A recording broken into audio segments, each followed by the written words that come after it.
In this series, we will be discussing specific examples of design techniques that make a positive difference for people living with certain human conditions. The more a designer understands the client and/or the community, the more effective and respectful the design will be. Welcome to Inclusive Designers Podcast. I'm your host, Janet Roach. And I am your moderator, Carolyn Robbins. We have an incredible show for you today, right, Carolyn? Yes, we do. Maybe even more than usual. I think so. We have the disabilities right warrior herself, Judy Heumann, or as we have been referring to her around here as the Judy Heumann. The Washington Post called her the godmother of the ADA and one bad, I'm not quite sure if I can say the last word, but it's a 3-letter word beginning with an A and ending with a double S, or another word for a donkey. Technically, you didn't say it. The Washington Post did, but I know what you mean. Well, getting back to our very special guest, Judy will tell us about her life as a disabilities activist from the early days before the 504 and the ADA even existed to where we are now, and to also look ahead as to what should be happening on a more global basis. As for her credentials, Judy is an internationally recognized disability rights advocate and a leader in the disabled community. She has been fighting against discrimination all her life. She organized protests in college to gain access to classrooms. After graduation, she sued and won the lawsuit against the NYC school system that let her become the first teacher to use a wheelchair in that state. Judy led the charge of disabled activists for rights that led to the creation of Section 504 and the ADA. Later on, she served in both the Clinton and Obama administrations. She was also featured in the award-winning documentary Crip Camp, A Disability Revolution. More recently, she published her memoir, Being Human, an unrepentant memoir of a disabilities rights activist, and a young adult version called Rolling Warrior. And last but certainly not least in our book, she is currently the host and producer of her own podcast, The Heumann Perspective. She really has done so much. She sure has. I couldn't agree more. And I'll add that Judy strives to eliminate the discrimination and physical barriers disabled people of all ages with all types of disabilities are facing both in the United States and around the world. And you know, her busy office didn't take a break while we interviewed her. You may even hear the sound of justice being made in the background. So true. And you know, like me, Judy grew up in Brooklyn. Shout out to Brooklyn. But this was at a time when there was no considerations for disability or inclusion. She helped put much of what you see in place today. But we'll let her tell you all about that and more in her own words. And with that, here is our interview with the Judy Heumann, civil rights activist and lifelong advocate for the rights of disabled people.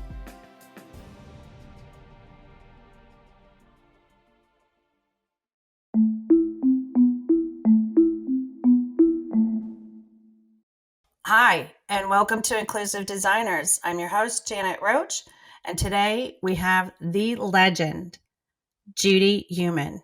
Hello.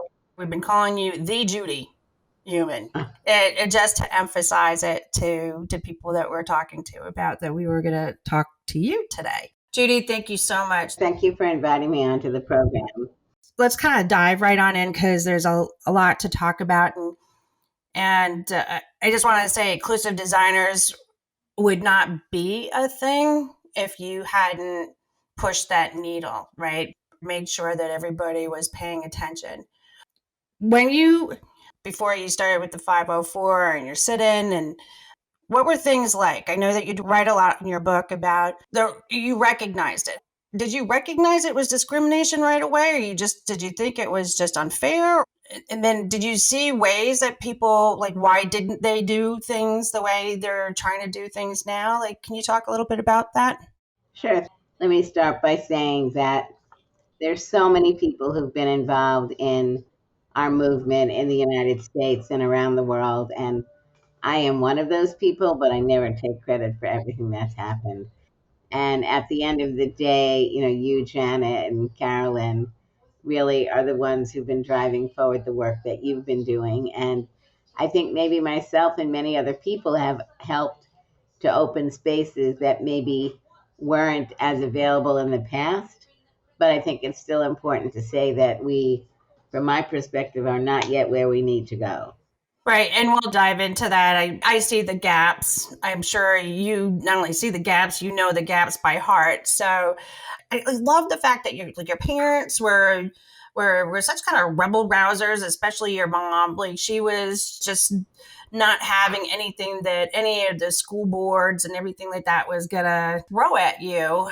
When did things start to really click in for you that you thought, I mean, you're a smart woman, so obviously you probably thought this is unfair, but like what was sort of the impetus? Was, I mean, we also saw the movie Crip Camp. Was that sort of the beginning of your aha moments? Like this is going to have to change, or you want to talk me through that? Sure. So I had polio when I was 18 months old. And like other people who had their disabilities when they were younger, you really don't understand what's going on, obviously. And that was something that I gradually, and I would say 6, 7, 8, 9 years old, was becoming more aware of the fact that in my family and in the neighborhood that I grew up in, I was treated really as an equal to my brothers and neighbors.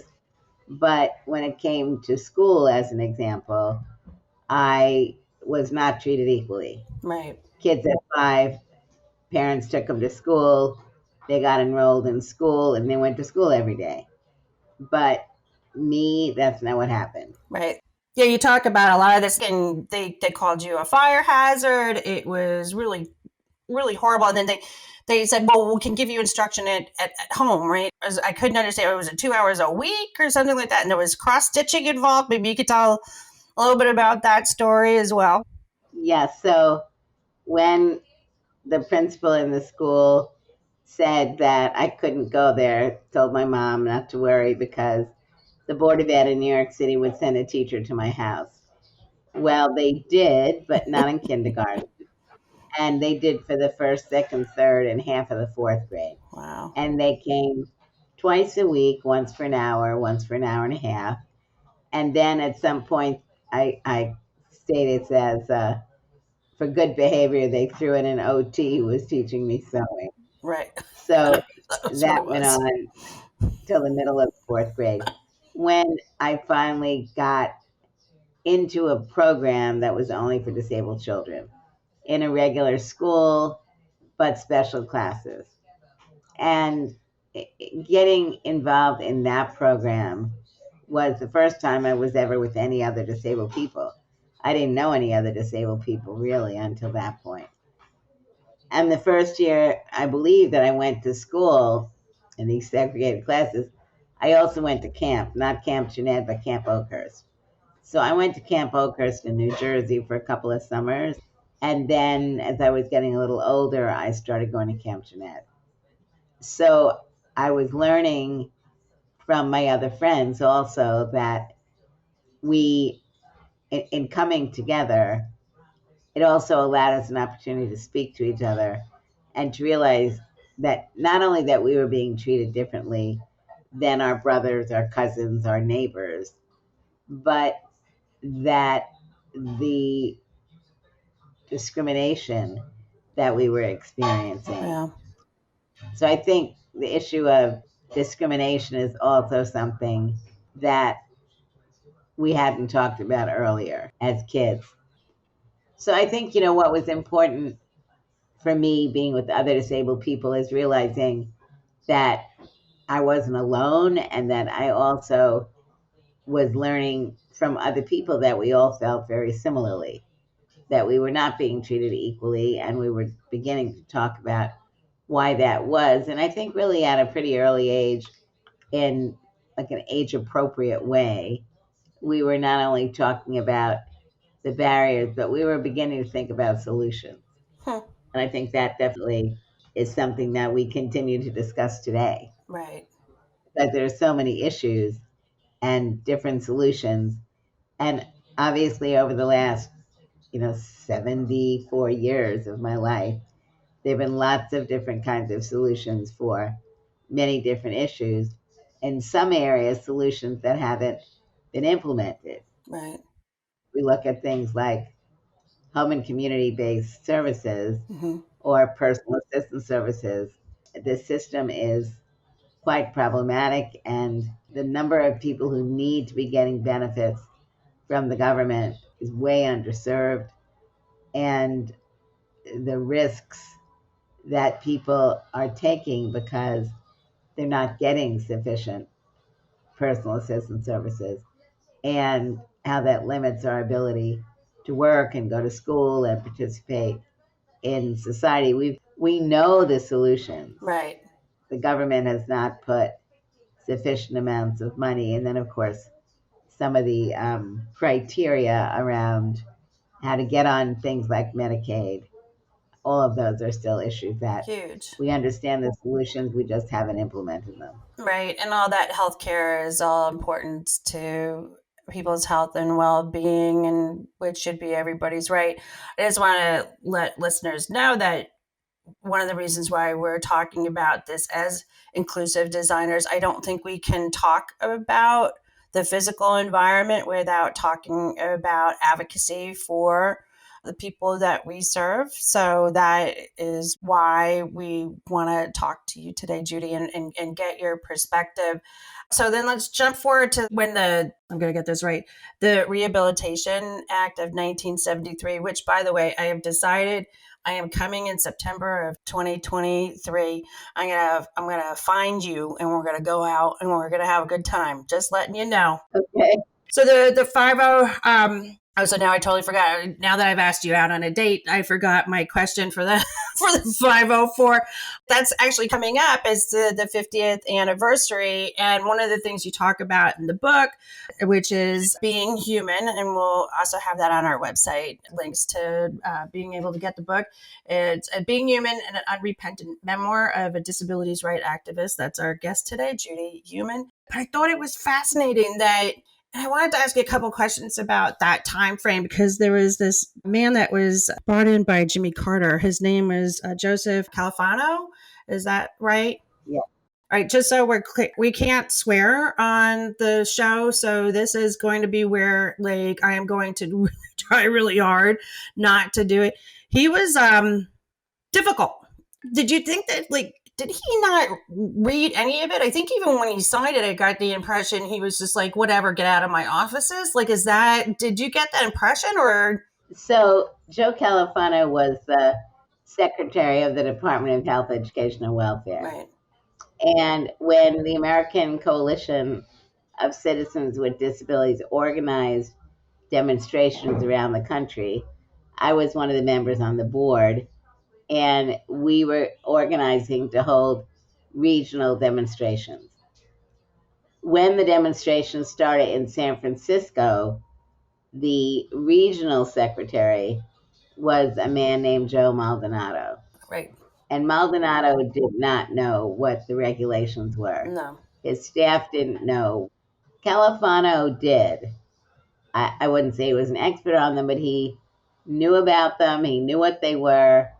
He had brought a team of people in to review. And the issue for us wasn't the fact that he was reviewing the draft regulations, because it had been a Republican administration, it was now a Democratic administration.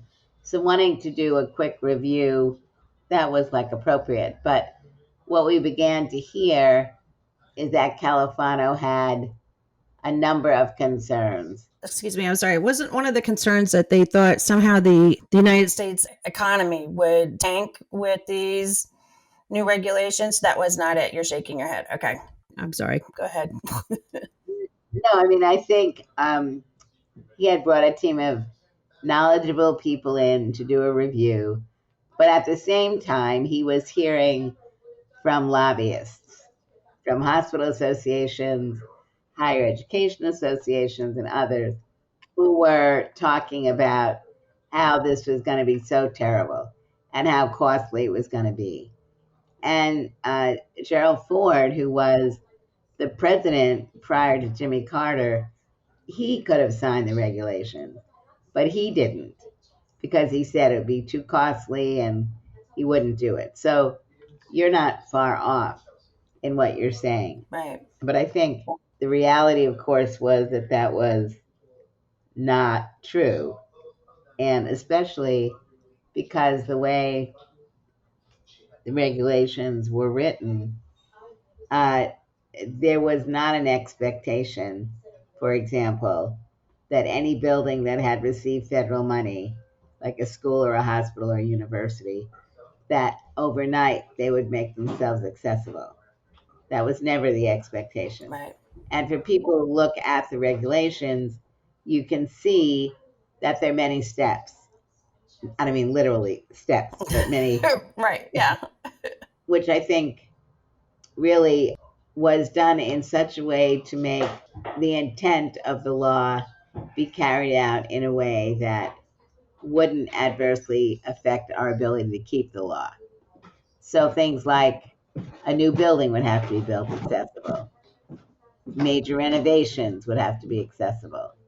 Not every building would have to be made accessible overnight. Right. And weren't they also trying to exclude schools or universities at some point? Wasn't that part of the conversation? It was they were trying to just maybe do federal buildings, but the universities were allowed to do their own thing for a while. It was that whole separate but equal part of it.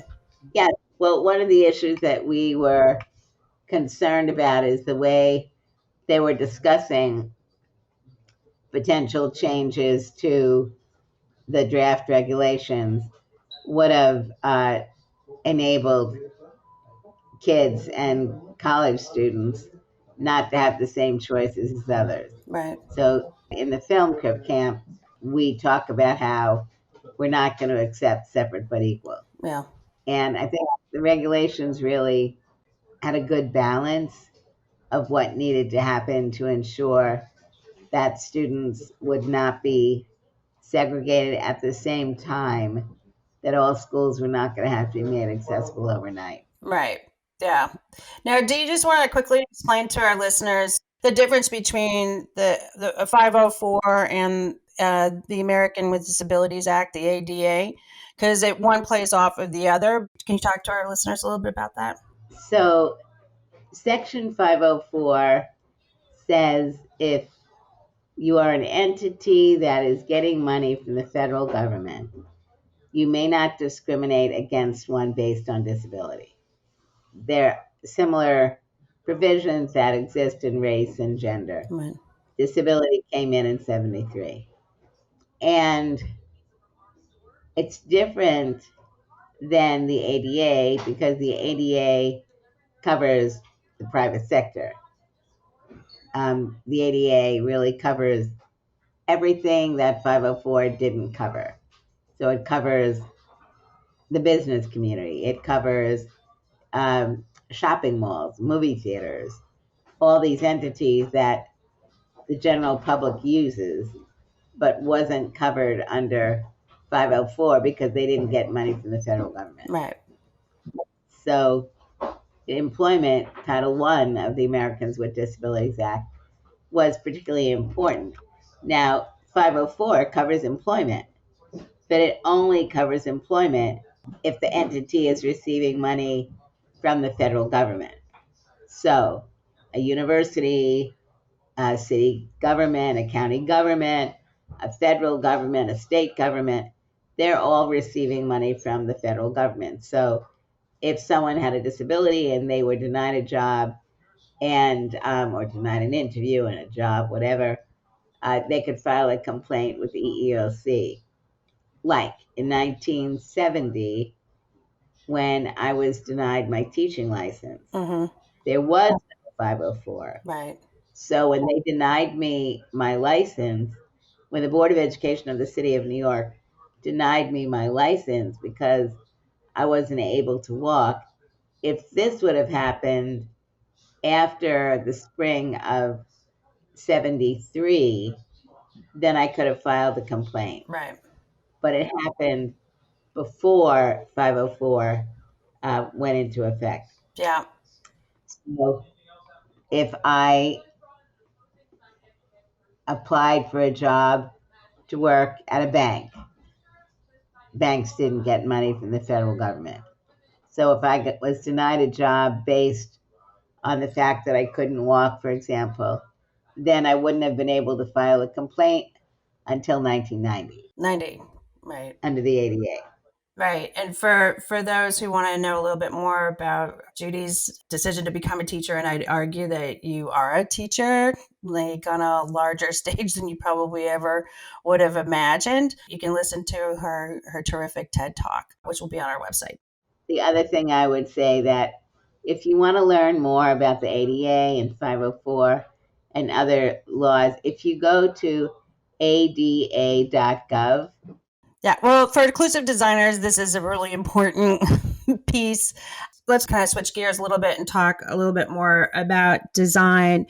And maybe we can talk a little bit about what it was like prior. I do remember a time before there were accessible buses, and I do remember there was a ramp like on the subway in Brooklyn. By the way, a little shout out to Brooklyn. I grew up in Brooklyn myself. Yay, Brooklyn. Yay, Brooklyn! We'll have a shout out to Brooklyn on the website as well. So, but I remember there was at one point they used some sort of ramp because there was a gap between the station platform and the subway. But I remember thinking, there's no way to get from the top down to the actual platform. So, anyways, I don't know if you want to talk to our listeners a little bit about some of the things that were a lot of the barriers and the built environment that you came across. Give our listeners sort of like an idea of where we were, sort of where we are now, and where we would like to be. So, as far as transportation is concerned, I would say we've come pretty far. Right. Where we're still dealing is in cities like New York, where they're being sued because disabled people are saying that when they built some new stations, those stations were not accessible. So that's one issue. But in New York City, for example, all of the buses are accessible. Right. And all around the United States, the buses are accessible. Right. And the Trailways and all these other bus companies that years ago said they couldn't do it, they all have done it. And that really is because of laws like 504 and the ADA.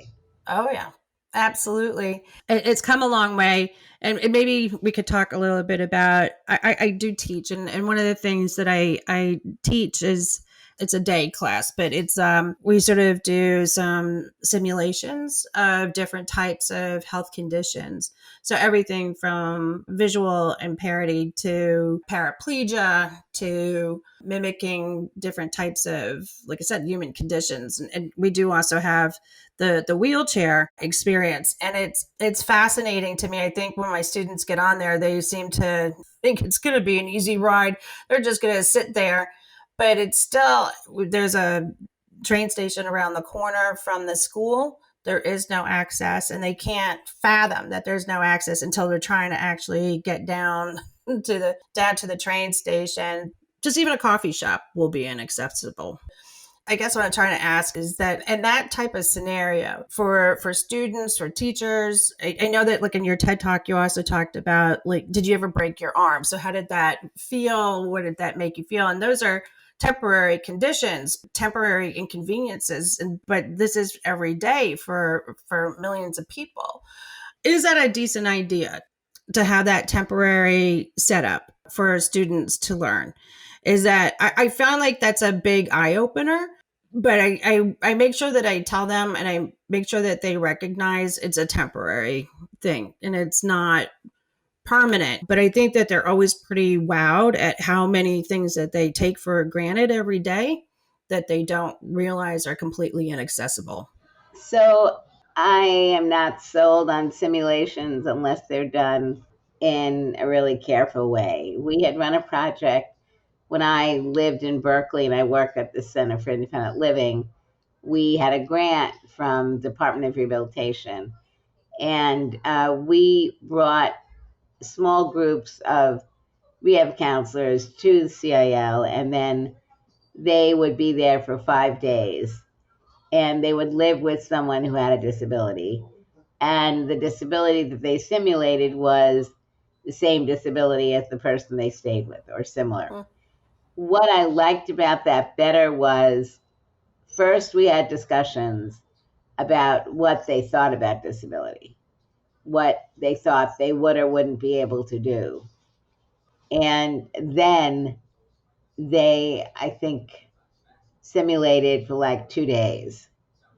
And then they spent another day. Talking about what they learned. Right. Right. So now I certainly understand that for some people, being in a chair or having their eyes covered will give them some information. But frequently it may make them feel more hopeless. Like, oh my God, if that happened to me, what would I do? As opposed to what changes should have been made, are we going to fight for? So I think how they're introduced is very important. Right. I think a lot of us are concerned about simulations with the intent of helping open people's eyes may in fact not have that same effect. But I think there are appropriate ways that maybe some things can be done because it's important for people to understand there is a step at the corner, but what could there be so it wouldn't be a problem? And there's, whatever the issue may be. So cautiously, they need to learn more. What do the laws say? Are they being enforced? What changes may I start thinking about in my local community? New housing being built that's not accessible. The law doesn't require it to be accessible. Should I be arguing with others that we put a law in place and in our jurisdiction, new construction must have an accessible entrance and a bedroom and a bathroom on the first floor? I mean, different things, Right. Well, it brings up, I could talk about this for a very long time with you because I find that this is pretty fascinating. But I wanted to then, this is a great segue. So, Judy, maybe you can talk to us a little bit about how you feel about the future and where we need to be as designers, maybe not just as student designers, but then as designers for inclusivity. Well, I think universal design is what we should be looking at. We need to understand who our audience is and that we're designing so that all potential people in the audience can benefit. Right. And I believe that just looking at design from a disability perspective isn't the complete way we should be doing it. Well, that's why I wanted you to come. Yeah, I'm sorry. That's why I wanted you to come on the show because I firmly believe that advocacy and also supporting human rights is an important part of all this. I think people need to understand that accessible, usable design benefits all people. Right. And at the end of the day, we absolutely know that it does not cost more money to design accessibly, whatever it is that we're looking at designing. Right. So the built environment, technology, clothing, whatever it may be. Well, that's just it. So we talked about the restaurant business in the interview that we did with the owner, Yannick Benjamin at Contento. I mentioned that I have gotten calls from designers and architects if they're doing a restaurant, in particular a restaurant, to try to figure out how to get around the ADA because they have a certain amount of tables that they feel like they need to put into the space. And so I think it was one of those things, it really kind of angered me. Can you speak a little bit to other designers about that? I mean, but I guess it goes really back to your point that it's profitable. It works. It does. It helps our society to become a better place by creating some accessibility to everybody. So I think the point that I'm making is when you're not designing for all, you're excluding beyond the group you may intentionally be screwing, or you may be thinking that you're screwing. Right. I use a wheelchair, so there are certain things that I need, and standards support that. But if you look at buses and trains as examples, the fact that many of the train systems in the US and in other parts of the world now are accessible also means that other people can use the buses and the trains. Right. So I don't know if you've ever noticed, but baby carriages from the 50s and 60s look pretty different today. Right. Baby carriages that are heavier, wider, things that you wouldn't have been able to just schlep up and down stairs in many of our major cities for transportation. But now, where they are accessible, you can use an elevator. Right. And likewise, accessibility of bathrooms, accessibility of tables, accessibility of counters. Yeah. You know, not everybody is tall, No. and not everyone is a little person. So you have people who are 5 feet tall, and they're going to be able to access a table and a chair and the ground differently than someone who's 6 foot tall. Right. Um, but if you're designing for all, then it will benefit most people. And to Right. me, that's the ultimate thing that we're trying to do, is to have design be done in such a way that we stop thinking about it as something which is special. Right. Yeah, I think you even said something like, if I have to be grateful for an accessible bathroom, I don't want to be a part of that community. Like it should be part of the community. I completely agree with what you're saying. And I find that it really does help. And I think that your example of the baby carriages is a great example, because when those elevators help women to get, or mostly women, to get their strollers down to wherever, the coffee shop that I mentioned before that is not accessible at all. And they said, even if it's not somebody in a wheelchair, it could be somebody who has a baby carriage, somebody who doesn't handle stairs well, somebody who might have some sort of other type of condition that doesn't allow them, and just even having vertigo, for Pete's sake. Like, you might again be something sort of temporary, and so it doesn't even have to be something on a more permanent basis that, like you said, just allows us to be a better community and a better world, and allow everybody to get access to coffee, because that's what we all need, more access to coffee. I have a couple more questions for you, Judy, if you can indulge me. So, two things: the design for handicap with somebody in a wheelchair, the universal sign, good or bad? Yes or no? Right or wrong? I mean, I think there's a more modern design of a wheelchair, which I like better than the older one, but the concept of it, I think, was important because the spaces were bigger. Right. One of the reasons I always talk about the issue of importance of accessible design, there can be 50 spots, 2 spots that are designed for someone who's got a disability, and inevitably those parking spots will be used because they're closer and they're bigger.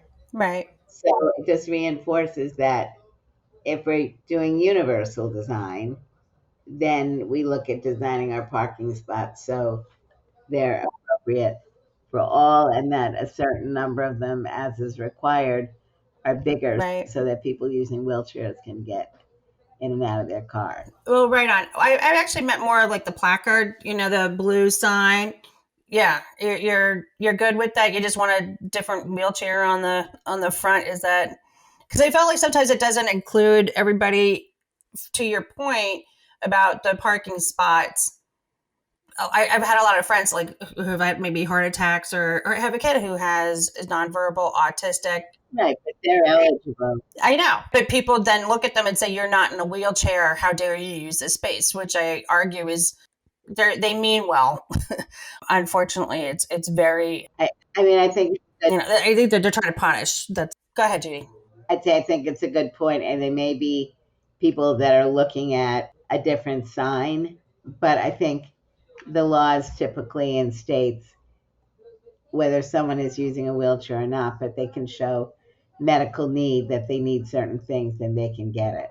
Right. So we live in an imperfect world, and what I like about the more modern designs is that the older blue signs were quite non-representative of how people Right. move.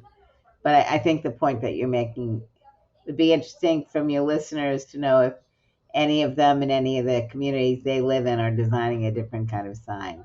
That's a good question. I'll post it when we post all this stuff on social media. Great question, Judy. So, Judy, last question. Globally, I know that you talked about the Conventions on the Rights of Persons with Disabilities Treaty. Can you talk to us a little bit about that and what that means going forward and for the future of disabilities rights?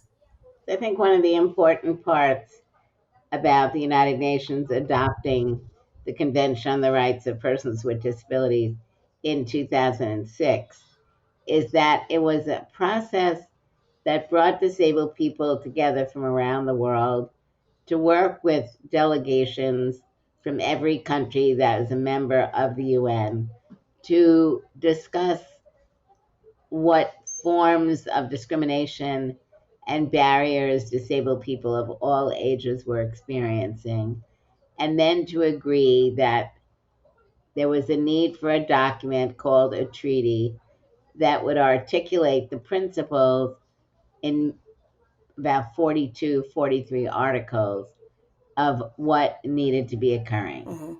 So between 2006 and 2008, I believe the number was 30 countries that signed and ratified the treaty. Now the number is like more than 170. Great. Unfortunately, the United States is not one of the countries that's ratified. There's like a handful, two or three countries that haven't.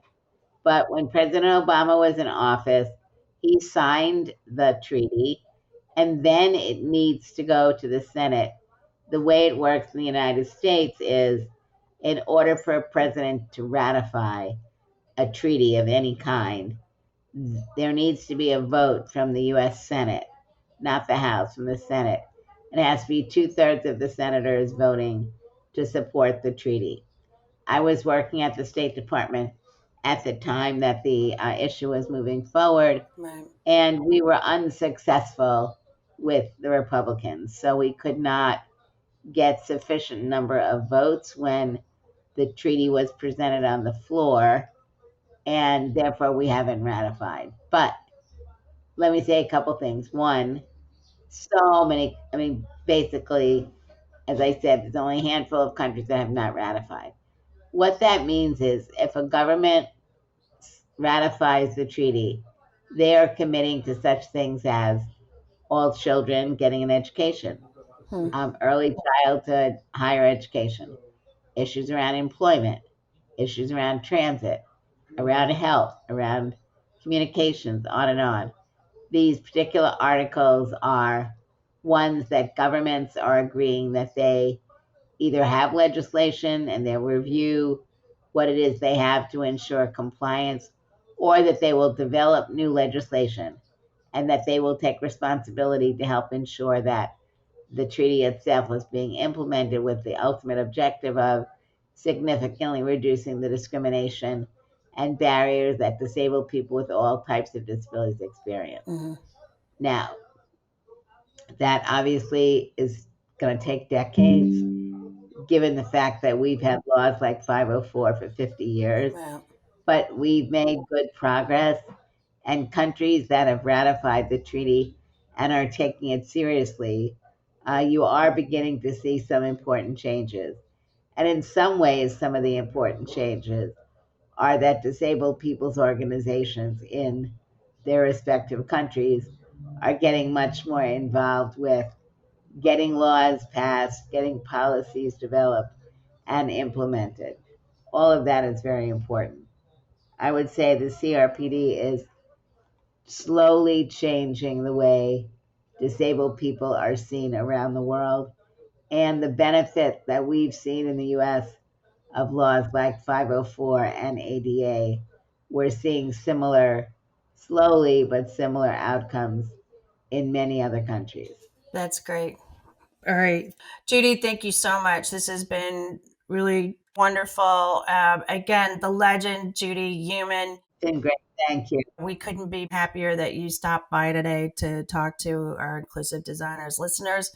Anytime you want to come back, you can just give me a call. And if not, I will see you in September of 2023. I will come find you in Washington, and I'll take you out for a celebratory drink. Thank you guys very much. Thank you. We'll talk soon. Thanks, Judy. Bye-bye. Judy is so inspiring and amazing. I think it's important that we as inclusive designers understand what it was like before the ADA and how we need to design beyond their regulations to find the best solutions. As Judy pointed out, you need to understand who your audience is and that you're designing so that all potential people in the audience can benefit. In other words, accessible and usable design benefits everyone. Actually, Janet, here's a quick story. After the movie Coda won the Oscar for Best Picture, Judy said on social media how proud she was of the example they set about how to make an outstanding film that is truly inclusive. She also mentioned that their director, Sean Hayter, would be working on the movie adaptation of Judy's memoir. I love her story and what she continues to do in terms of disability rights. How great is that? Well, I can't wait to see the film get made, and for Judy and the rest of the Section 504 team to get the recognition they so obviously deserve. I am so grateful to Judy Heumann for giving her valuable time to us here at IDP.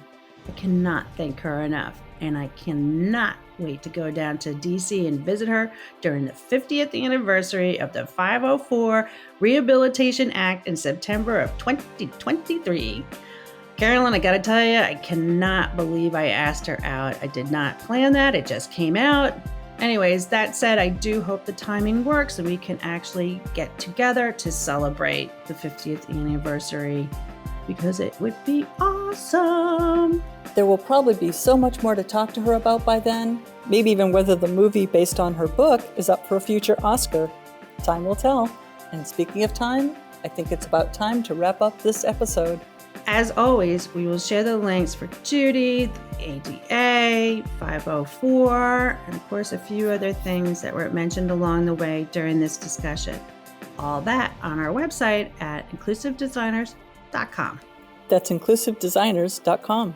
Our thanks again to the Judy Heumann and to you, our listeners, for stopping by. Along with all the regular places you get your podcasts, you can also find us on YouTube as, you guessed it, Inclusive Designers Podcast. And of course, if you like what you hear, feel free to go to our website and hit that Patreon button, or the link to our GoFundMe page. As we say around here, stay well and stay well informed. We'll see you next time. Yes, thanks again.